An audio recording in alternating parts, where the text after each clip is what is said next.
கடந்த 2010ஆம் ஆண்டுக்கு முற்பட்ட 30 ஆண்டுகளுக்கு மேல் தமிழ் மக்கள் மீது மேற்கொள்ளப்பட்ட யுத்தம் காரணமாக காணாமல் ஆக்கப்பட்டவர்களும் படுகொலை செய்யப்பட்டவர்களும் மனித எலும்புக்கூடுகளாகவும் எச்சங்களாகவும் புதைகுழிகளில் மீட்கப்படுவதை தாங்களும் அறிவீர்கள். அந்த வகையில் மண்டதீவு செம்பாட்டு தோட்டம், புனித தோமையார் ஆலயத்தின் அருகாமை, திருக்கேதீஸ்வரம், முல்லைத்தீவு, குமுளமுனை, கொக்குத்தொடுவாய் உள்ளிட்ட மனித புதைகுழிகளில் வரிசையில் தற்போது யாழ்ப்பாணம் செம்மணி, சிந்துப்பாத்தி பகுதியிலிருந்தும் மனித எலும்புக்கூடுகள் மீட்கப்பட்டுள்ள நிலையில் இவை முழுமையாக தமிழ் மக்களுடையவைதான் என்பது தெளிவாகிறது.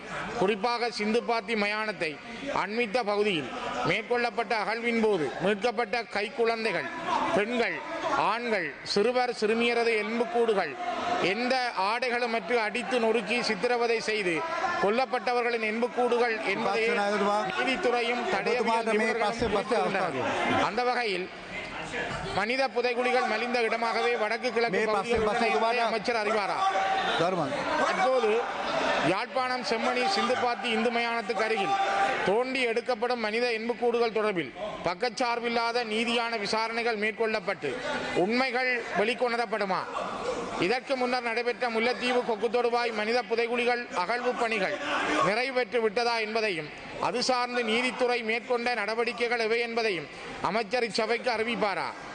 மண்டதீவு செம்பாட்டு தோட்டம், தோமையார் தேவாலய பகுதியில் உள்ள மனித புதைகுழிகளில் 1990களில் வேலணை, மண்கும்பான், அல்லைப்பட்டி, மண்டதீவு பகுதிகளிலிருந்து அழைத்து வரப்பட்ட சிறுவர்களும் இளைஞர்களுமே புதைக்கப்பட்டார்கள் என வடக்கு கிழக்கு மனித உரிமை அமைப்புகள் குறிப்பிடுகின்றன. இது சார்ந்த விசாரணைகள் மேற்கொள்ளப்படுமா என்பதை அமைச்சர் இச்சபைக்கு அறிவிப்பாரா? 3ஆம் வட்டாரம் மண்டதீவைச் சேர்ந்த திருமதி சூசைதாஸ் ஜேசுரட்னம் தர்மராணி என்ற தாயார் தனது 2 பிள்ளைகள் உட்பட 84 பேர் மண்டதீவில் காணாமலாக்கப்பட்டுள்ளதாகவும் அதற்கான நீதியை பெற்றுத் தருமாறும் 2025 நாலு 30ஆம் தேதி ஜனாதிபதிக்கு ஒரு கடிதத்தை அனுப்பி அதன் பிரதியை எனக்கும் கிடைக்கச் செய்துள்ளார். 1990ஆம் ஆண்டு காணாமலாக்கப்பட்ட தமது பிள்ளைகளுக்கு என்ன நேர்ந்தது என்ற கேள்விகளோடு காத்திருக்கும் இந்த தாய்மாருக்கு அமைச்சரின் பதில் என்ன?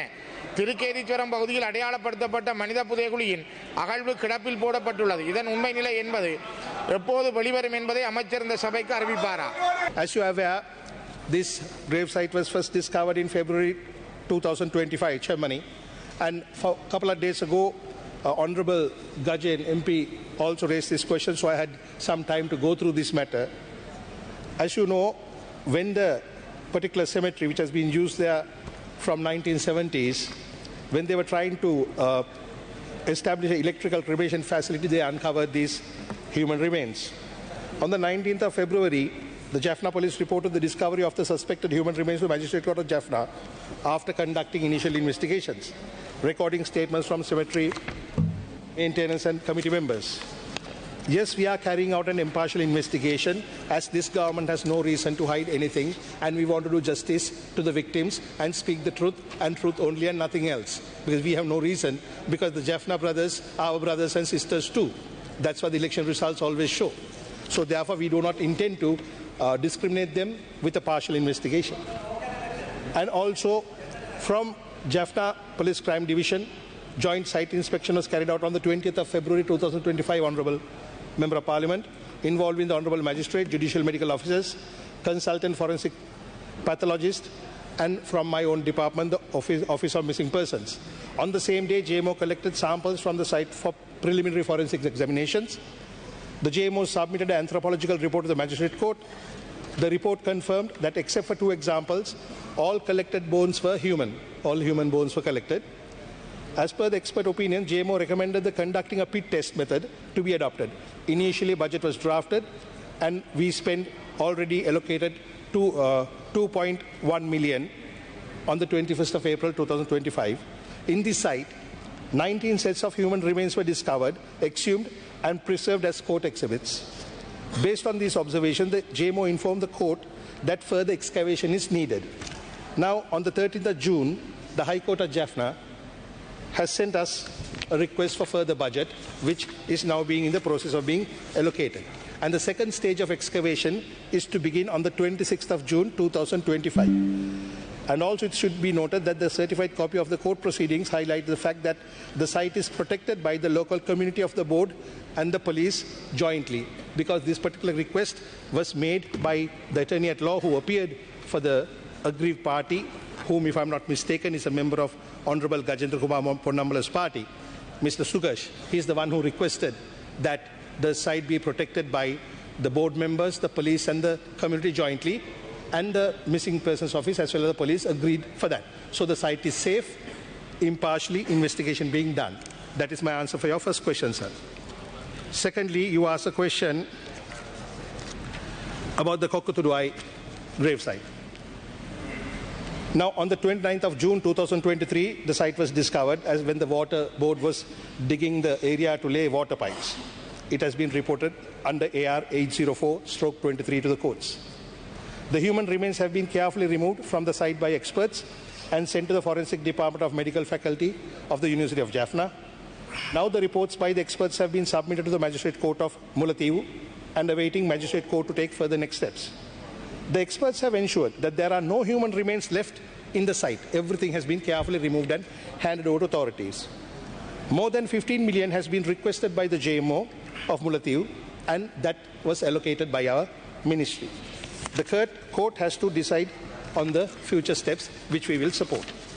For the third question, Honourable Speaker, about Mandathivu. Now, Mandathivu is a slight issue. Now, first we have to understand the missing persons unit join as observers. Investigation is done by the courthouse, the police and the relevant authorities with forensic experts.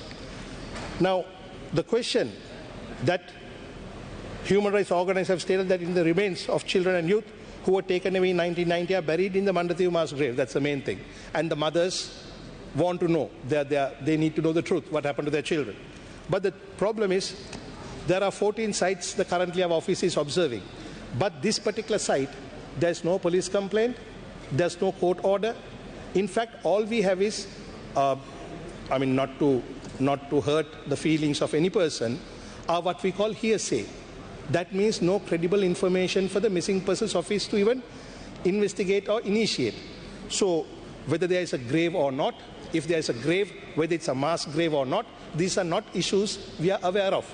As you know, we are only an observer who join on the orders of court, because the missing persons unit does not initiate. Because what we are investigating here, whether a crime has taken place or not. Yes? So therefore, about this we have not received any complaints and we are not aware of the police complaints. So therefore we are unable to make any further comments or investigations. But Honourable MP, if there, yes, that's why I said hearsay. My problem is we can't act on hearsay, sir. That's my issue. But please do, the moment the credible information comes in the form of a solid police complaint or solid evidence, then this can begin, because we are very willing to do so, because we are not here to hide anything. In order to answer your fourth question, Tirukethiswaram, about the Tirukethiswaram graves, it was found in Mana, Tirukethiswaram, case number B768/2013. Human remains were carefully removed from the site by an expert team, and as per the court order, skeletal remains are kept under the custody of the judicial medical officer for further forensic medical examination. Requests have been made by the JMO to send the samples for analysis for radiocarbon dating. The JMO has requested $3,875 and recommended that the samples are sent to Florida, USA for carbon analysis.